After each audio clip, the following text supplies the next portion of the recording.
A very good morning to one and all, and welcome back to our geography class.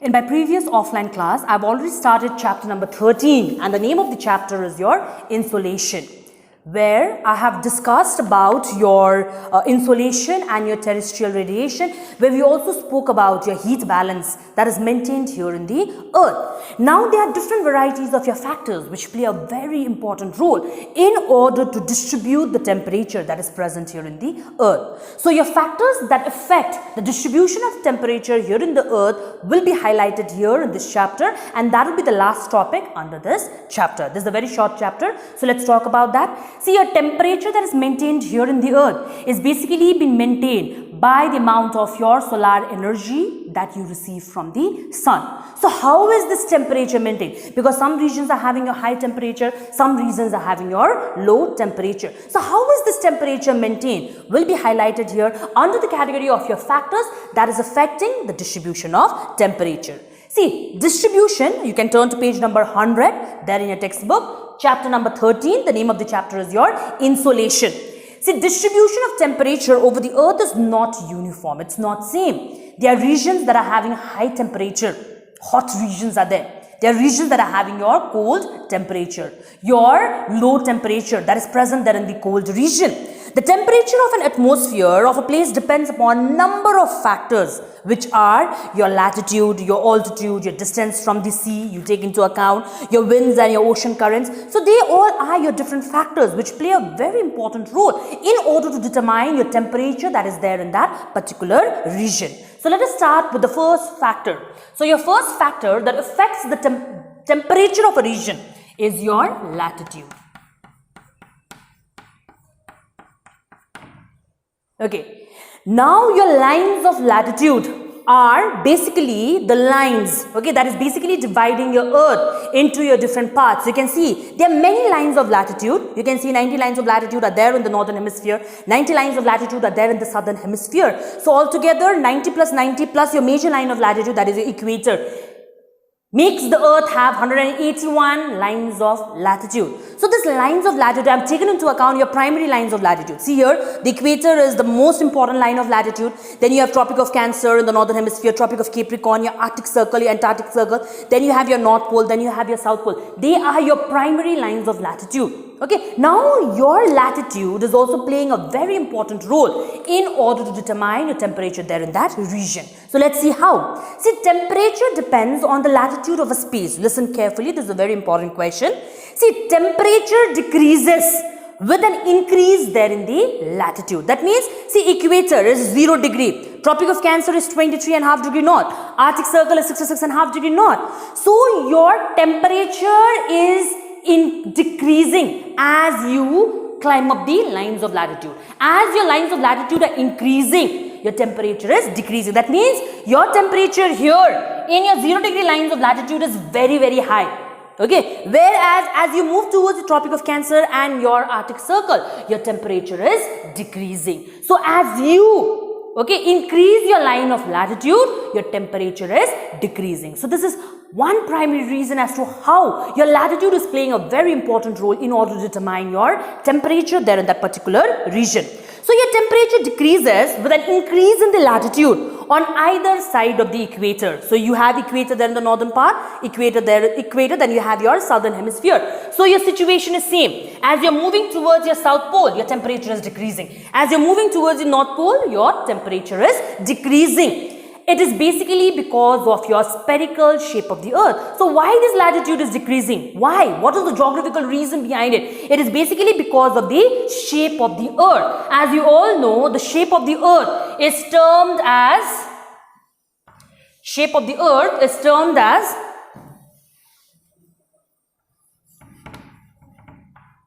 geoid shape, or you can use the term oblate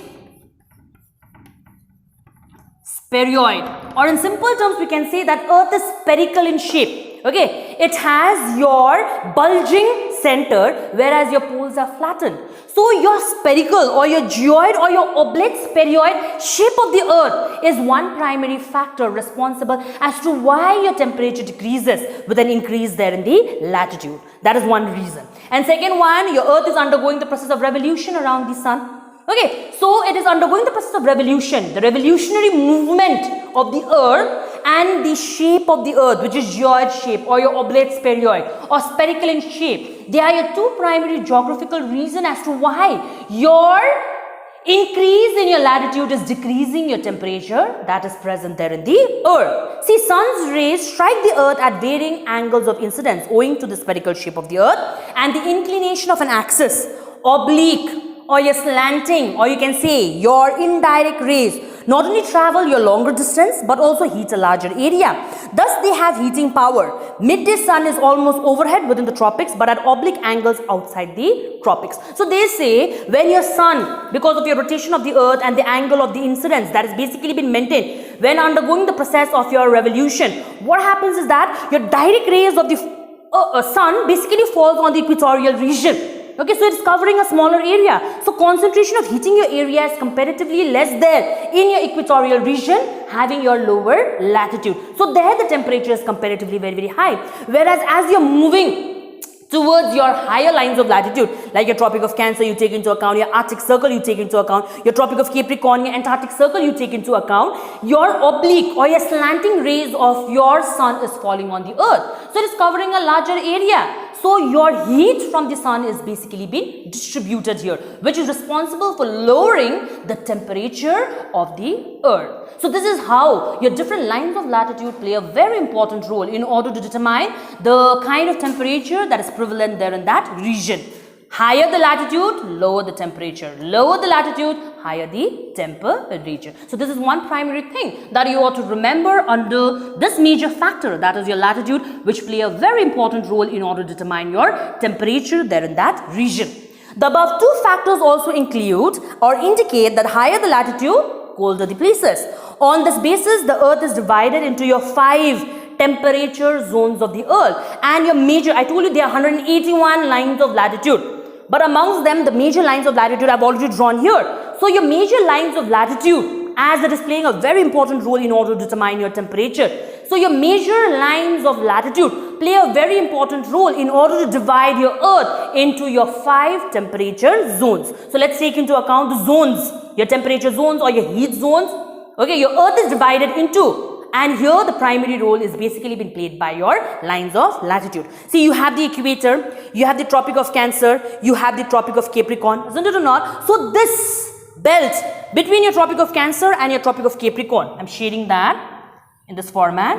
So this is considered to be, let me rub this so that it does not confuse you.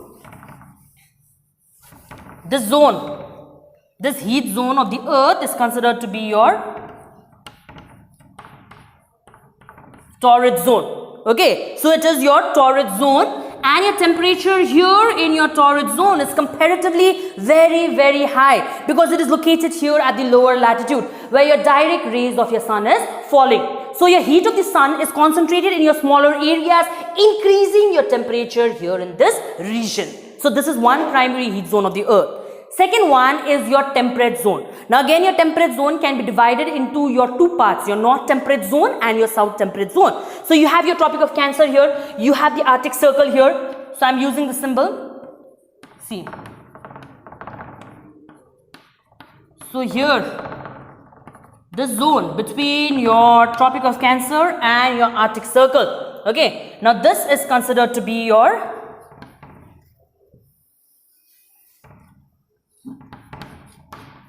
north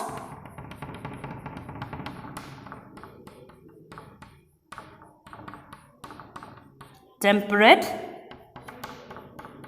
zone. Okay, whereas your temperature zone or your heat zone, that is between your Tropic of Cancer and your Antarctic Circle, this one there in the southern hemisphere, this is referred to as your south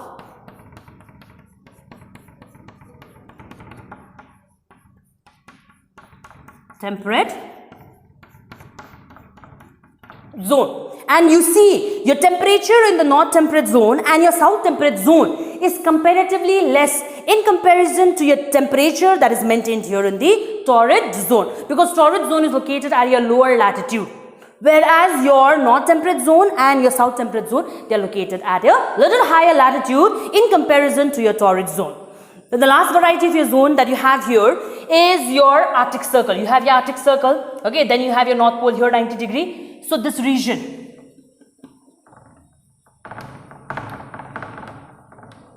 see this region, North Pole you have, I'm rubbing this,